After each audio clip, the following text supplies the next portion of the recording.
Assalamualaikum to our beloved lecturer. Today, we will present about the journey to becoming a registered valuer. First thing first, my name is AMIRUL bin ZAIDEY.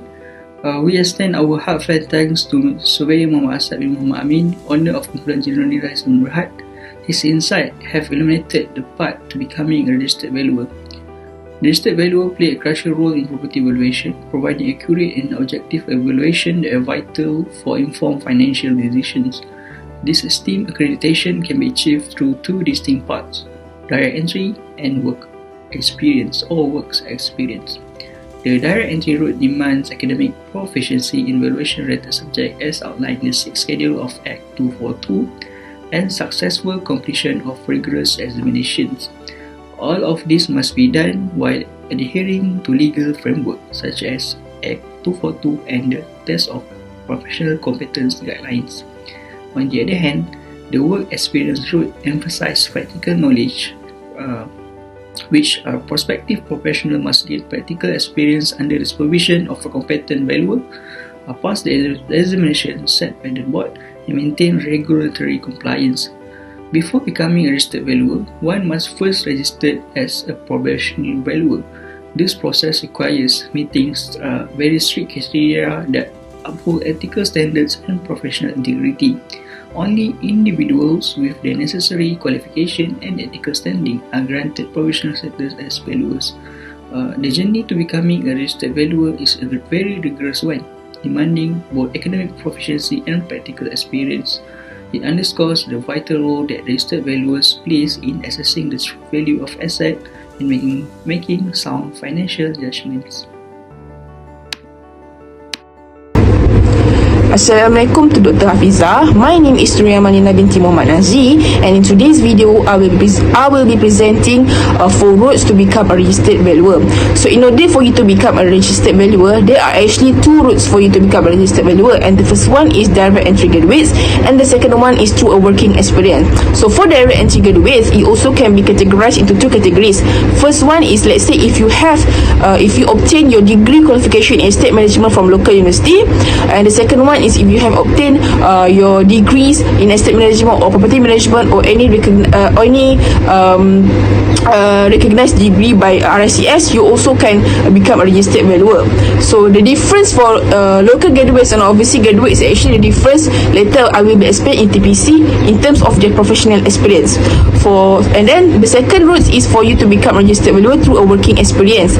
First is, let's say if you don't have a diploma, you only have a SPM, STPM or HSC, you also can become a registered valuer, but you need to be at least 27 years old and above with at least 7 years working experience and above. And the second one is, let's say if you already have obtained your diploma and have been working as an assistant valuer officer, you also can become a registered valuer. But for the working experience, since they don't have a degree qualifications, they need to sit for the exam RSM, but they must fulfill the requirement that I have mentioned before, like 7 years working experience and above, at least 27 years old and above, and or if you have diploma, you must at least become an assistant valuer officer for you to sit exam RSM, since exam RSM is actually equivalent to the degrees.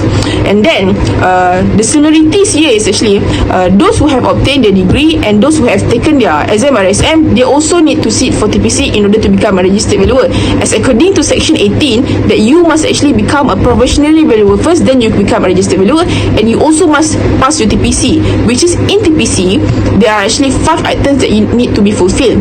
First, you need to have at least professional experience, you need to submit your word diary and notebook, you need to submit your record experience, you need to submit 2 practical tasks, as well as you need to sit for the professional interview. So first I will explain regarding professional experience. So for professional experience, those who are from the local university, they need to have at least 2 years continuous years professional experience in the local valuation firm. However, for those who are graduates from overseas, they need to have only 1 year's experience at the local valuation firm. However, they must have 2 years experience at the overseas firm. And then there are also certain difference for the lecturers. For the lecturers, they need to have at least 3 years academic experience, and then for the professional experience, they can either conduct the professional experience in which is the requirement is for you to have at least 1,600 hours hours of professional experience in a part-time basis, or you can have a 6 months professional experience but in a full-time basis. And then for those who are through working experience, also yes, 2 years continuous professional experience. And then for the professional experience, you must be supervised by a registered valuers, as in the areas of experience you need to choose at least 3. In the professional experience, for the areas of experience, candidates need to cover at least 3 areas out of 8 areas. The example of areas is like valuation of landed properties, national taxation, rating, property management, real estate agency, property development, also a property consultancy and research. So candidates need to choose at least need to cover at least 3 areas out of these 8 areas. As later, they need to show a proof of the professional experience in their work diary, in their logbook, as well as in their record of experience.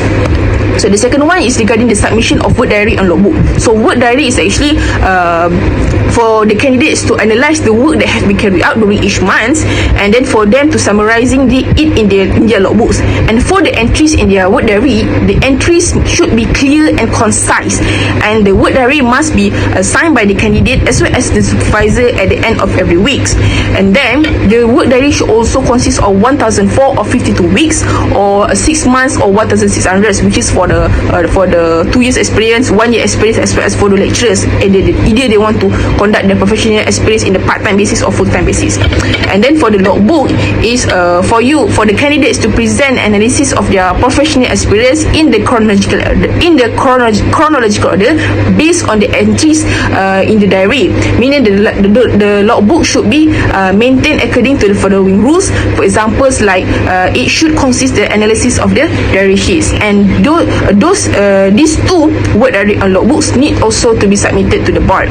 And the third item in the PC is the submission of record of experience, meaning for the submission of record of experience, on the completion of the required training period, the candidates actually need to submit to the board a typewritten report in the quadruplicate, not less than 500 words.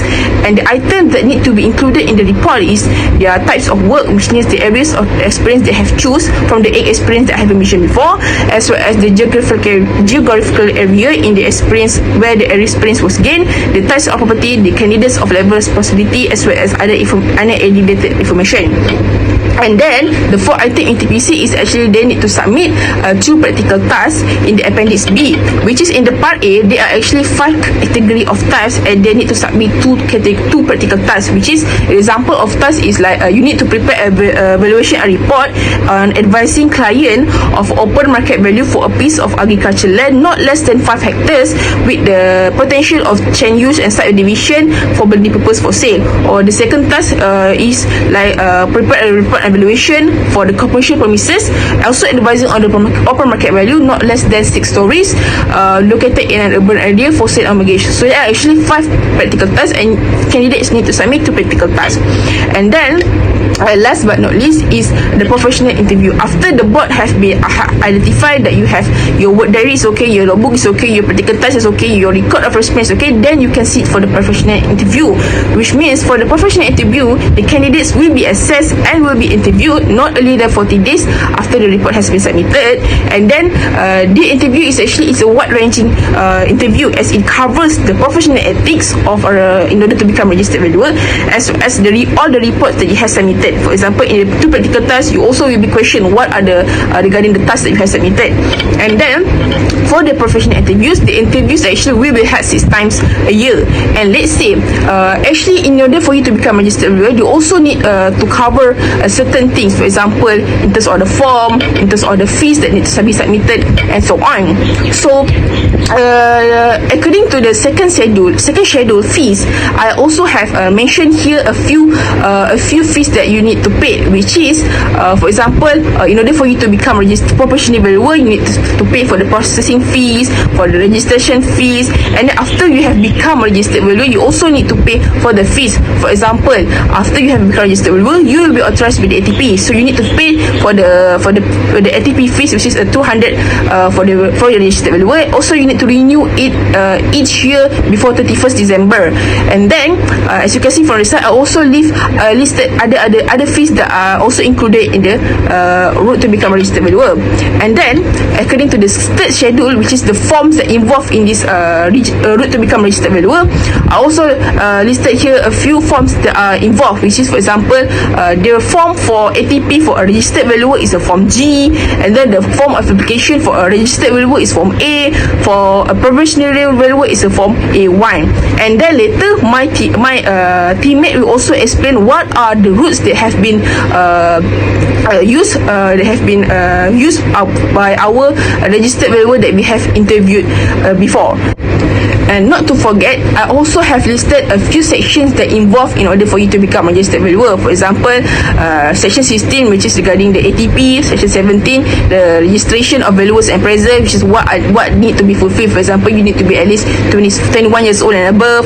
Section 17A, registration of probationary valuer. Section 18, qualification for registration of RV and PV. For example, you must become a PV first before you can become an RV. You need to pass your TPC. You need to pass all your examination as stated in the rules 33, which is examination.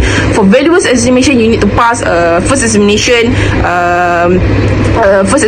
intermediate examination, direct and final examination, as well as TPC examination. As for first examination is referring to the SPM, intermediate is referring to the diploma, final and direct is referring to the degrees, and the TPC is actually oral and practical examination. And then section 19 and 21 will also involve in the route to RV. I would like to share the journey of Surveyor Muhammad Asad, a registered valuer. His part was a unique one, contrasting with the current format we're familiar with.